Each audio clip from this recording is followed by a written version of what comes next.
Today we're going to take you with us on our Blue Cave speedboat tour. Yeah, it's fast, it's fun, and it's a beautiful day, so come join us. It's a 3-hour tour, a 3-hour tour.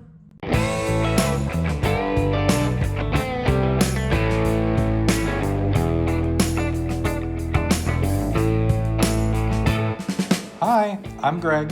And I'm Paula. We are two retired nerds that are traveling the world full time. Join us as we fumble our way through this new life. We'll share what we learn and have some fun along the way. Okay guys, so we took our boat tour last weekend and I filmed some video for it, but the audio was terrible on it, so I wanted to redo that. And so we brought you back to the sign. So Easy Boat Tours is who we use. This guy right here is the owner. And these are the places you get to go to. So you're going to start here in Kotor in the bay, and you're going to go by Perast. You're not getting off there, but you get views of it from the water.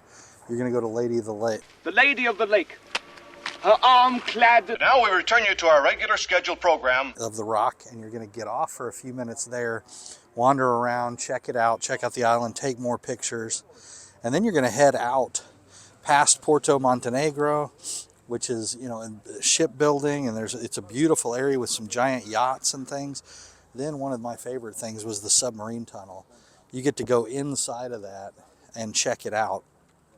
Then you're going to go around the outside, and this is really, you're going to go to Mamula, which is really, there's 3 little fortresses, one in the middle and one on each corner. This is the only way into the bay from the Adriatic, so it was used for protection early on.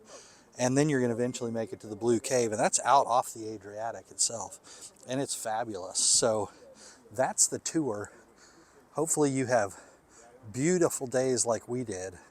It's 40 euros a person for a 3-hour tour, which can be dangerous, right? A 3-hour tour.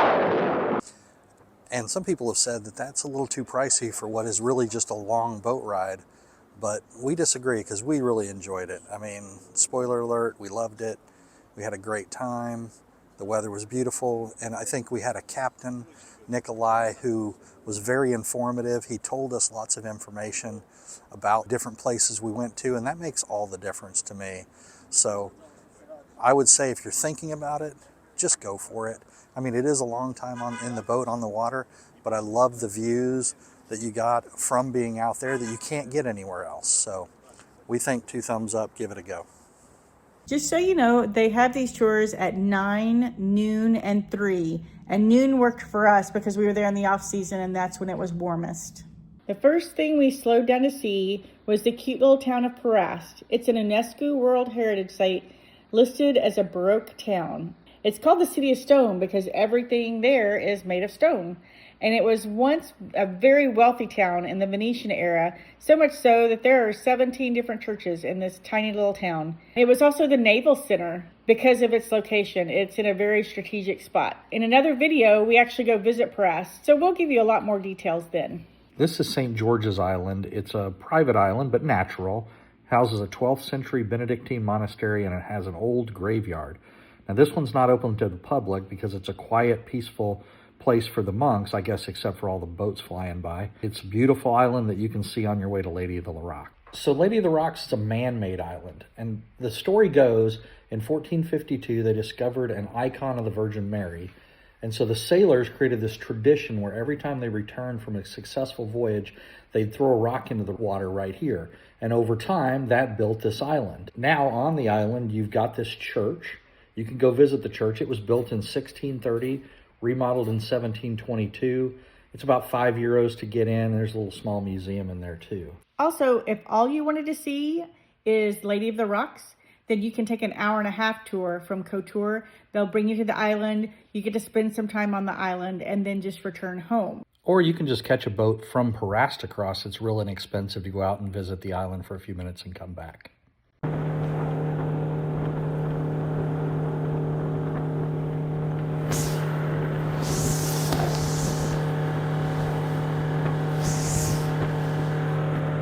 Okay, one of the coolest things on the tour, at least for me, was these abandoned Cold War era submarine tunnels. They were awesome. Super interesting.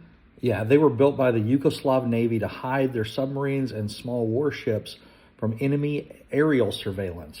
3 of them out on the Adriatic and 3 prominent ones in the Bay of Kotor. And apparently they used to have some fake rocks that would cover the entrance and that would move so the ship could come in. I'm not sure how they did that, but that would be cool to see. Yeah, you can see in the one that we did, they've got these screens that they would lay rocks on so that even the entrance looked like rocks from above. So it's kind of worn down now, but you can see how it would have been used. So you can see the inside of the tunnel all dug out. And these are very deep, like the subs could come all the way underneath. You know, the Bay of Kotor is already extremely deep, so this was like the perfect place for these things because they're already deep enough to house the ships to come in. And it was just awesome going in, coming out into the daylight. You can see those rocks overhead that we were talking about before. I'm so glad we got to come in off season because I can't imagine like 12 to 15 boats coming in and out of this. It already smelled like gasoline a lot. So that would be crowded and noisy. So off season is the way to go.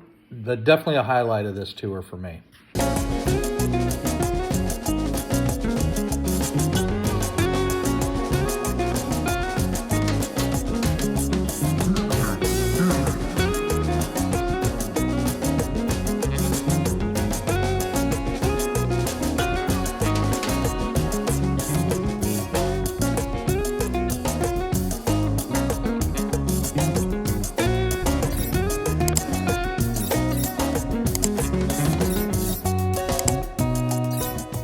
So Mamula is a small circular island, like 200 meters diameter total.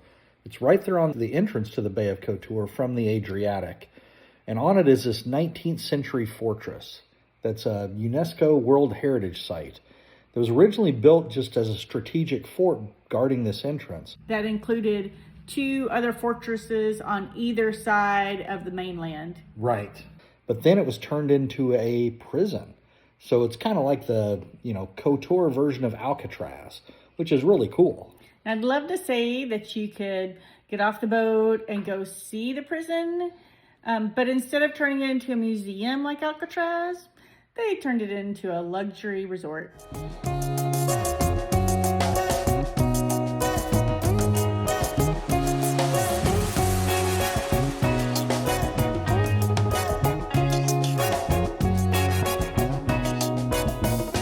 So then we made our way out into the Adriatic Sea along the coast to the Blue Cave. Why do they call it the Blue Cave? Because the water looks electric blue when the light hits it right.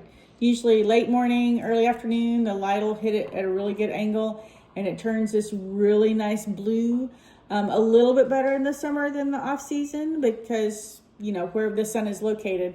But we still got some pretty good shots of some pretty cool blue water. Oh, no, it looks great. And the sand on the bottom apparently is like, grainy, really fine like sugar. That's what our guide is telling us about right here, how cool the sand is on the bottom, how fine it is. And in the summer... I really wanted to jump in and swim. Yeah, people will jump in the summer, but... It was just too cold. The water is too cold right now. And it's a lot deeper than it looks because it's so crystal clear. Yeah. And we were there November 1st, so just for reference of when you might think it's too cold. I'm sure there are some people that would still do that. I don't think it's in the cave that you jump in. There's more room once you go outside the cave, but I could be there's wrong another about cave that. right over next to it that they were saying you swim in. Yeah. Well, it's obvious why they named this tour the Blue Cave Tour. I mean, this is the highlight of the show. Now, I really like the sub-tunnel, but this was really cool, and it's just so unusual and natural. Yeah, it's very pretty, very pretty. So glad we did the tour.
got back from our boat tour and it was fabulous. We had a great time. The sun was out. It was the nicest day we've had in a few, and it worked out perfectly. It is a long boat ride, 30 minutes till you get to the first destination, and then you're another good 30 minutes out to the next. And then we went all the way to the Blue Cave. The Blue Cave was really cool. I could see how people would love to do it in the summer when you can actually get out and swim in there. It's a little too cold to do that now. When we were headed back in, it was cooler. As soon as we got out of the sun and into the shade, I could tell that anyone going on a 3 p.m. tour today would have been really cold compared to what we had. It was fabulous. Our captain was Nicola. His career was as a boat captain, like for the larger boats. So he's been all over the world doing this. He had all kinds of great information for us. Paul and I both looked at it and just said, this was cool. We were glad we did it. So we're going to give it 2 thumbs up. I say give it a shot and see what you think. Zbogam, y'all.